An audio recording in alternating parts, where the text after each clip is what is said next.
Sean todos bienvenidos a este video donde vamos a hablar sobre las generalidades del refrigerante R32. Entre las características de este refrigerante 32 tenemos que es un clase HFC.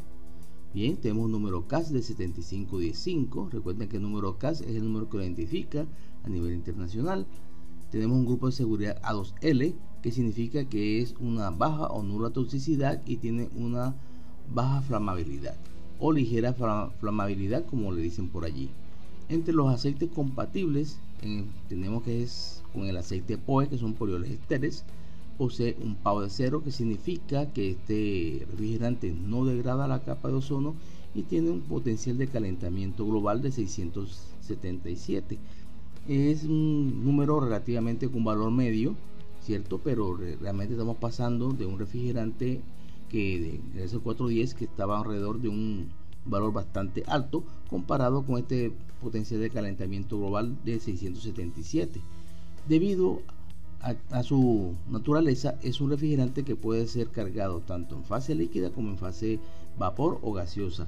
Entonces ya tiene una ventaja comparada con el 410 en el sentido que ya puedo inyectarlo en cualquiera de las dos fases. En cuanto a las características de flamabilidad, hay que tener en cuenta lo siguiente.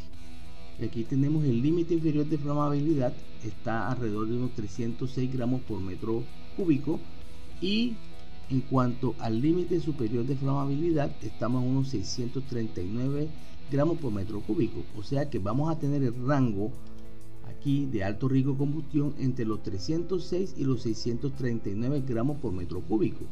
Por encima de los 639 gramos por metro cúbico no va a haber combustión por exceso de combustible o lo que se llama una mezcla muy rica, y por debajo de los 306 gramos por metro cúbico no vamos a tener combustión por falta de combustible o lo que llama mezcla pobre. Por tanto, estos son los valores con los cuales uno tiene que trabajar para la seguridad y determinar la máxima cantidad de refrigerante que puede haber en un recinto. Bien, con respecto a las características de autoignición, hay que tener en cuenta que la autoignición es el mínimo, o la temperatura de autoignición es el mínimo valor de temperatura a presión atmosférica, muy importante esto, a presión atmosférica, a la cual un combustible, ya sea líquido, sólido o gaseoso, en contacto con el aire arde o flamea de forma espontánea, ojo aquí, sin requerir de una fuente de energía calorífica externa. En otras palabras, a esta temperatura se alcanza la energía de activación suficiente para que se inicie la reacción de combustión, pero muy importante, sin requerir de una fuente calorífica externa. Entonces, para el caso del R32 estamos hablando que esta temperatura de autoignición está alrededor de los 648 grados Celsius, lo cual es una temperatura bastante alta para conseguir dentro de un ciclo de refrigeración, el cual después vamos a ver en otro video cuáles pueden ser las características que están ocurriendo con la explosión de compresores. Pero por el momento vean que esta es una temperatura bastante alta. Desde el punto de vista del diagrama de Mourier para el 32 tenemos algo bastante interesante. La primera parte o dato interesante es que la temperatura crítica de él es de 78 grados Celsius a una presión crítica de 58.16 bares absolutos o 843.5 pSI absolutos. Entonces, que muy interesante esta temperatura crítica de 78, porque comparada con el R600A y comparada con el R290 es la más bajita de todas, inclusive está por debajo de los 100 grados Celsius, como estamos viendo por aquí. Mientras que con respecto a los refrigerantes 290 y los refrigerantes R600A, la temperatura crítica de ellos está por encima de los 100 grados Celsius. Un valor muy a tener en cuenta en los análisis que vamos a hacer respectivamente. Bueno, vamos a ver en qué equipos comunes se usa. Estamos ahora mismo, vemos que el 32 va a ser el reemplazo del 410 en equipos mini split, como estamos observando la mayoría de los equipos que nos están llegando nuevos. Bien, entonces con respecto a eso vamos a hacer un análisis de las características de un sistema con 32 en comparación con uno que posee 410A en aplicaciones de aire acondicionados. Entonces en este caso simplemente hemos tomado los resultados aquí de cálculo de un equipo que es con 410 y un equipo con R32, y vamos a ver qué diferencia vamos a encontrar desde el punto de vista de rendimiento. Entonces vemos aquí que tenemos la característica del 32 y del 410A. Bien, entonces de entrada aquí con la misma temperatura de evaporación, vemos aquí 7.2, la temperatura de condensación 54.4, mismos sobrecalentamientos y mismos subenfriamientos, simplemente vamos a ver qué resultados obtuvimos. Entonces aquí desde el punto de vista de la relación de compresión vamos a ver que si utilizo el R410A voy a tener una relación de compresión de 3.4 y si utilizo el R32 de 3.4, por tanto son bastante similares. Bien, ahora vamos a analizar otros datos. En este caso vamos a analizar el flujo másico. Vean que el flujo másico que utilizo con el R32 es de 23.75 kilogramos por hora, mientras que el flujo másico del 410 está alrededor de los 37.15 kilogramos por hora. Entonces vemos una disminución bastante apreciable cuando uso el 32. ¿En qué me va a repercutir esto? Me va a repercutir mucho en la cilindrada del compresor. Por tanto, simplemente mi compresor de R32 va a tener un tamaño, una cilindrada más pequeña que la que tiene el compresor con 410A. Por tanto, aquí ya yo tengo una diferencia apreciable para el diseño de los compresores. Por eso que ambos compresores son diferentes, porque simplemente necesitan cilindradas diferentes.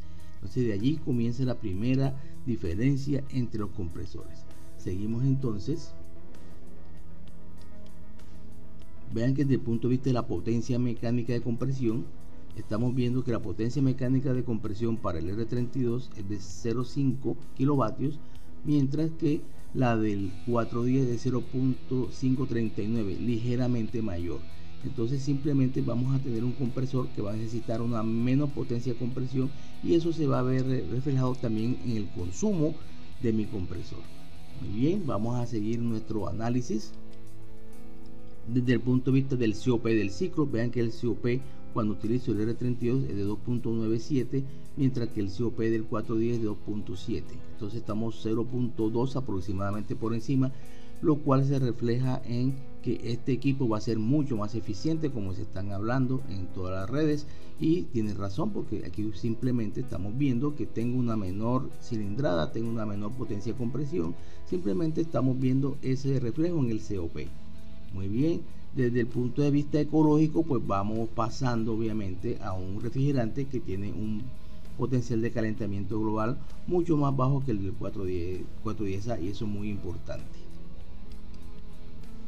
Y aquí vamos a ver la capacidad de calefacción en el ciclo, que se tiene que ver con la capacidad de condensación del equipo. Entonces en este caso vemos que le requieren condensadores, en este caso de una potencia de 2073 vatios para el R32, mientras que la del R410A es 2125. Entonces requiero condensadores un poco más pequeños, como estamos observando acá, lo cual vamos a ver unidades condensadoras más livianas o más pequeñas con el refrigerante R32.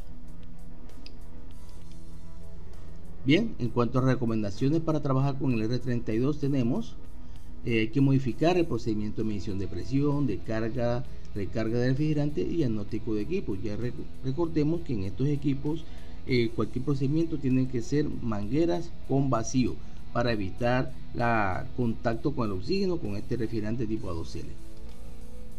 Modificar los procedimientos de soldadura y unión de tuberías, tengo que mejorar mis procedimientos de soldadura y obviamente la unión de tuberías debe ser mucho mejor para evitar fugas. Por lo general aquí realizar la carga en estado gas y por peso preferiblemente, usar válvulas de control de flujo para procedimientos de medición, carga, recarga u otro procedimiento que involucre el corte de refrigerante, usar los elementos de protección personal recomendados, verificar la correcta ventilación del sitio donde voy a trabajar, usar equipo clasificación ATEX o antichispas para estos casos, y no recuerden también capacitarme en los diferentes procedimientos para intervenir estos equipos. Bien, muchas gracias por la atención a este video. Recuerden que mi conocimiento y entrenamiento es mi seguridad. Nos vemos en otro.